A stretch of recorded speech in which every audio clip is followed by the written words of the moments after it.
I'm a Mack truck, baby. I'm a Mack truck, baby. And I'm rolling down the line. And I'm rolling down the line. And you better get out of my way now. And you better get out of my way now. Oh, I roll all over you. Oh, I roll all over you.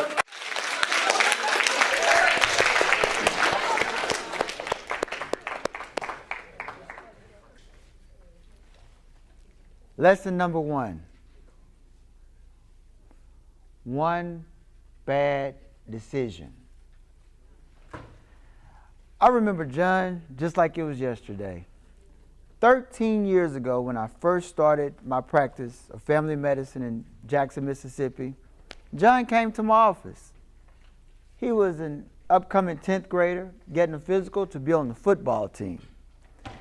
Everything went well with the physical, but at the end, John's mom pulled me to the side and said that she was concerned that John was hanging out with the wrong crowd and asked me to talk to him, and I agreed. So she went out into the waiting room, and John and I, we talked about different things that can happen when you hang out with the wrong crowd. John left and thanked me, and I filled out his form, and he was good to play football with the 10th grade. I didn't see John anymore for a year, but he came back the following year, and he had a report, something to tell me about, an incident that occurred shortly after we had that conversation. It was the week before the game, and John told me he was on his way to football practice, as he should, and 10th graders, they had zero tolerance, meaning if you were a 10th grader and you missed practice, you were ineligible to play that Friday night. But John was stopped by one of the seniors who played defensive end, which was a position that John played. Now this senior, he was cool. He had all the girls. And the senior had another guy with him that was a little bit older, but he was still in the 12th grade. He was thought of as the bad guy, okay? He would fight, smoke, get kicked out of school. He was repeating the 12th grade, but everybody wanted to hang with him because he was the man. And basically they approached John and said, hey, little John, we're gonna let you hang out with us. We're gonna go smoke some weed, and we're gonna hang out with the 3 baddest girls in school. And they named these girls. Now these girls that they named, John knew the girls, but they never would have spoken to him. He was just a little 10th grade. He was nobody. But this was going to be his big chance. What do you all think John told him? John was like, I'm down. Let's go. Let's go. Let's go. So John was walking opposite the direction of the field house, okay? And another 10th grader approached him. He was like, John, where you going, dude? We got to get to practice. If we're late, we can't dress out on Friday night. John was like, whoa, I gotta. So he told the guys, he said, look, I can't go with you guys. I got to get to practice. So they called him all the names in the book, but John went on to practice. Now, John told me that he remembered so well. He was sitting on his locker before practice, and he thought to himself, man, I messed up. I should have gone with those dudes, man. Dang, I'm tired of being a loser. I want some girls like that. He had never even seen weed before. Didn't really know what it was, but that was going to be his chance, and he blew it. Well, anyway, John told me he went on to practice, and when he walked out on the field, out of the corner of his eye, he saw the senior, the cool guy, and the 3 girls. And they were being escorted by the security guard to the principal's office. John later found out that they were caught smoking the weed or the marijuana on the school campus in the act of doing it. And the girls turned around and told the authorities that the boys sold them the marijuana or the weed. So they got in all kind of trouble. The senior, of course, got kicked off the football team. Moving forward with the story, that following Friday night was the first game. John was still on the team. He wasn't going to play. He was 3rd string. Now, the guy that got kicked off was 1st string, but they had a 2nd string, which was an 11th grader. This guy runs out on the field, and on the first play, he gets hurt. The coach looks around and says, John, Get out there, man. So John, he's so excited, he runs out on the field. He don't even have no helmet on. Everybody's laughing, right? So they let John go get his helmet. So John goes out on the field. Now, on this first play, how many people play football? All right, I used to play defensive end. Anybody defensive end? What about a tight end? All right, tight end right there. Come on out here, tight end. Come on out. We got to demonstrate. All right, come on now.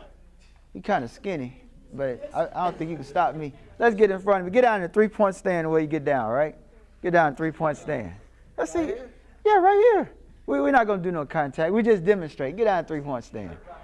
Okay, so the tight end stands in front of the defensive end, and the defensive end's job is to guard all the way to the outline, right?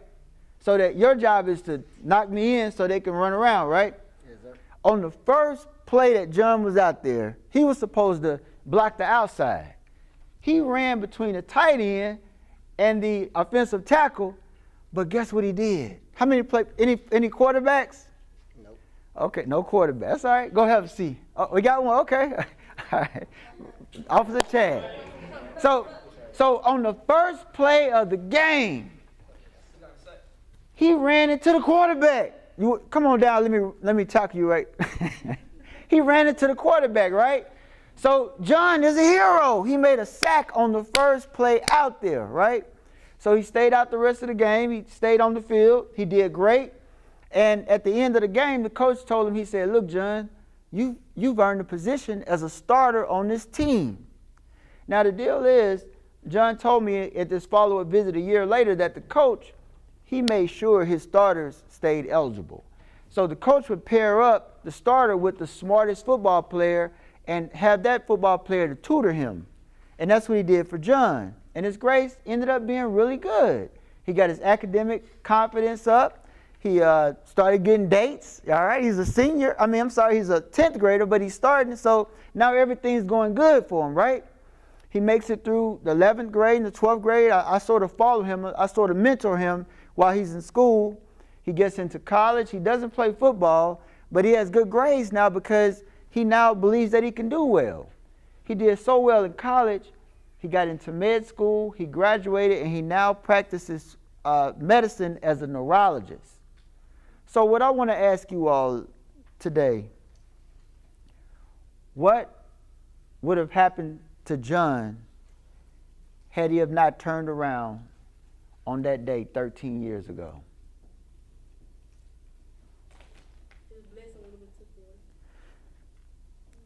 All I want to say is one bad decision can change the course of your life and significantly impact how your success turns out. Lesson number 2, never give up. My daughter, she decided she wanted to be a cheerleader a few years ago.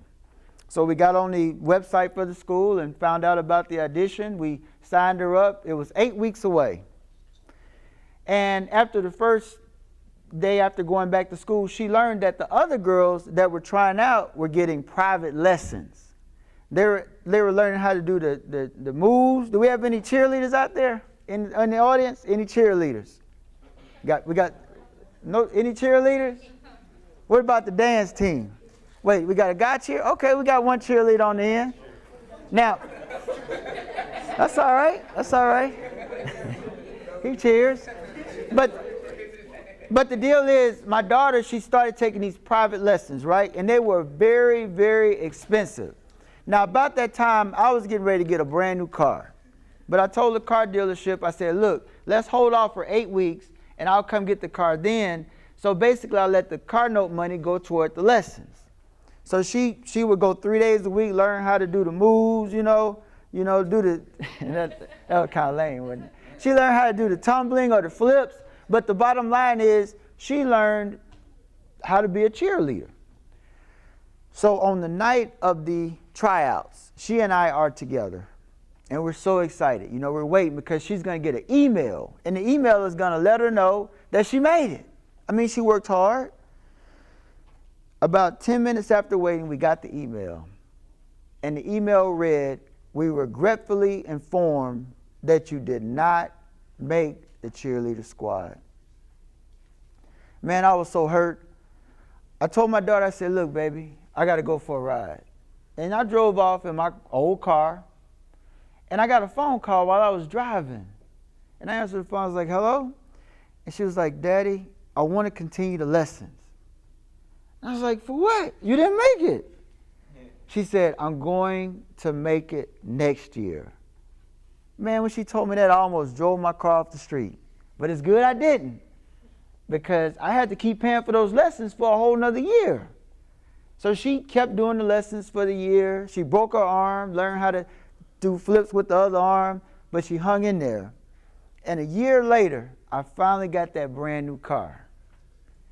And I tell you what, my first trip in that brand new car was to go and cheer for my daughter, the newest addition to the cheerleader squad.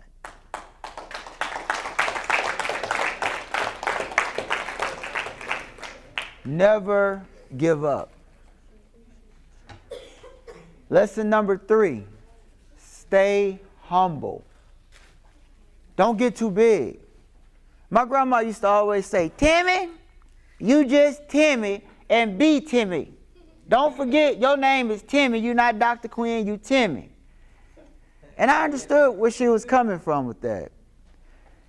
Basically, I did well in college. I was blessed. You know, I studied, made straight A's, got into medical. So I made a couple of B's, that's how to tell the truth. But I got into medical school. And I remember on the first day of medical school, I walked onto the campus and I looked around and I said, they lucky to have me. I'm Tim Quinn. Straight A's, baby. But what I failed to realize is medical school is like the NFL. Everybody that makes it to medical school is a superstar at the college they went to. Like, say somebody that goes to LSU. I mean, he's the #1 quarterback. I mean, this guy could do a bootleg, you know, knock people off, throw a ball, tackle 5 people, run over 8 people, catch the same ball and make a touchdown. He's the best. But everybody in the NFL is good. And I didn't realize that. So when I started medical school, I was competing against these other kids that did well in school. And because I had that attitude, I didn't go to study groups. My teachers would say, you know, we need you to stay after class so we can go over this because you didn't do well. You know, I'd say, hey, I'll holler at you. Tim Quinn. Well, at the end of the first semester, the dean called me in for a meeting. And I remember the visit so well. He said, son, you're not going to make it. I said, wait a minute. Do you know who I am? Listen, I didn't really want to come here anyway, but I just came. But look, number one, your teachers, they don't know how to teach. You know, the tests, they're not coming from the books. He said, son, I tell you what, you're dismissed. Get out of here. I said, all right, whatever. So I left. I went back to my apartment. I called my dad. I was like, Dad, man, these people, they're crazy, man. They don't know who I am. The dean telling me I didn't pass, and teachers, I said, they don't know how to teach the test. He said, son, hold up. Put the phone down and go look in the mirror. And the guy that you'll see in that mirror is the guy that's going to mess you up.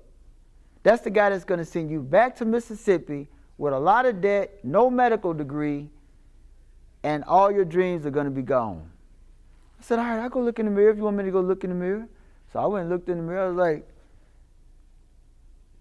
but it hit me. The way my attitude was, it was killing me. But I just had to see it. I picked the phone back up. I said, Dad, thanks. I went back to the school, and luckily, I was blessed the dean was still there.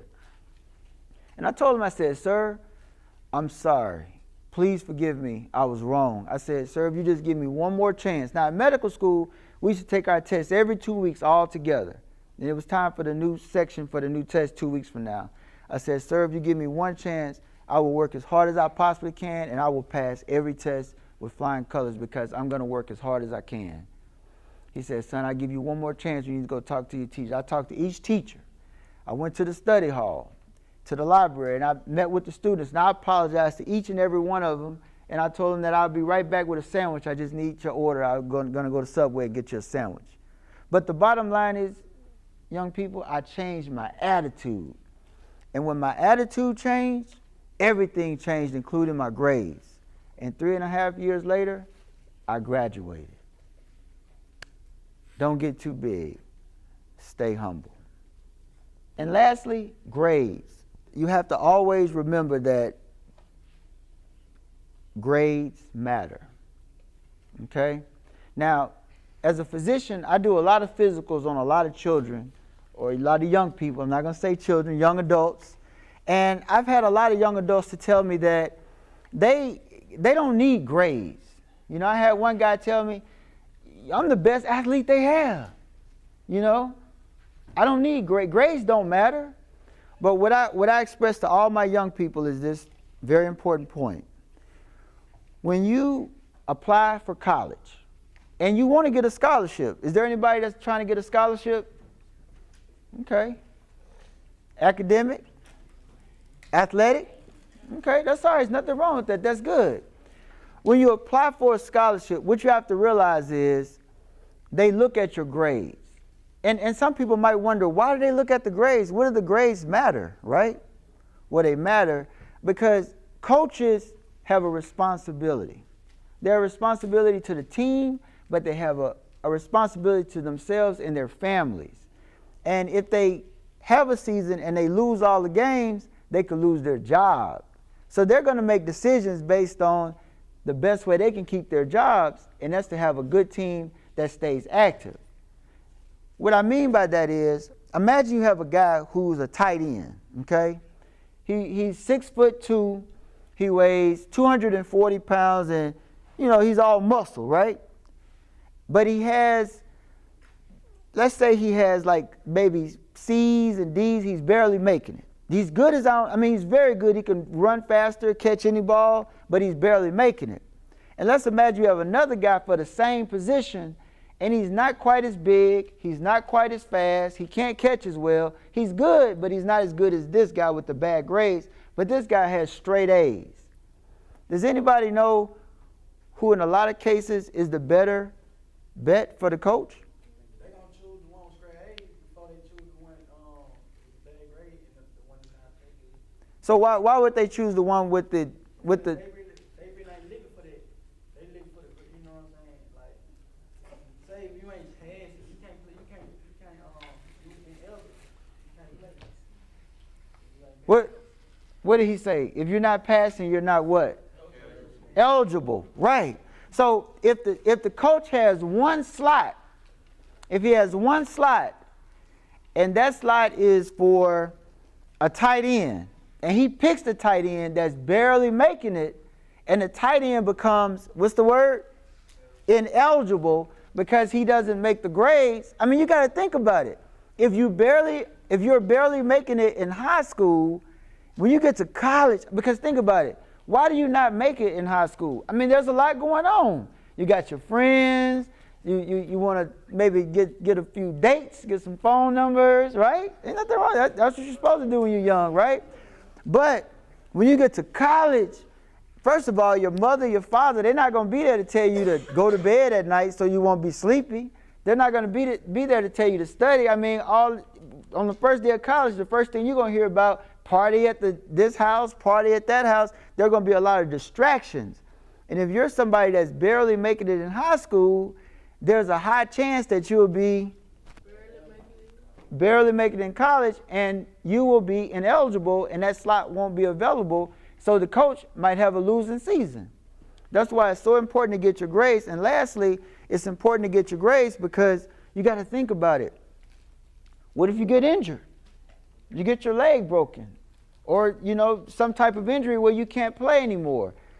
If you have really good grades, you can fall back and be a doctor or a lawyer or whatever profession you choose, making a good living for your family. Or let's say you don't get injured and you make it 20 years like Tom Brady and you have good grades, you can have another career after that. So grades matter. So the bottom line is, the lessons I've taught you are very important. I want you all to remember, okay? Number one, you have to realize that one bad decision can change the course of your life. Number two, you have to remember, don't give up. Don't ever give up on your dreams, because there are going to be times that it's going to seem as if it's not going to happen. A lot of things are going to happen to you. But if you persevere and keep trying and keep moving, you'll make it. Number three, don't get too big. Stay humble. Because if you find yourself getting too big, too full of yourself, you'll be your worst enemy. And you'll be the person that sabotages your entire future. And lastly, grades. Grades matter. So make the best grades you can and gain the success that you deserve. Thank you all very much.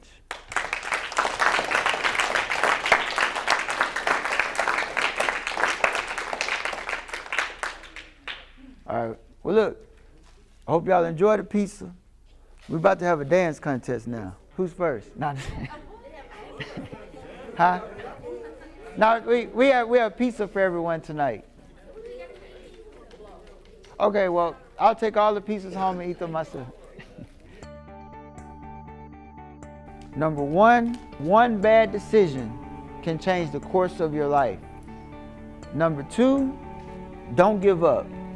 Don't ever give up on your dreams. Number three, don't get too big. Stay humble. And lastly, grades. Grades matter.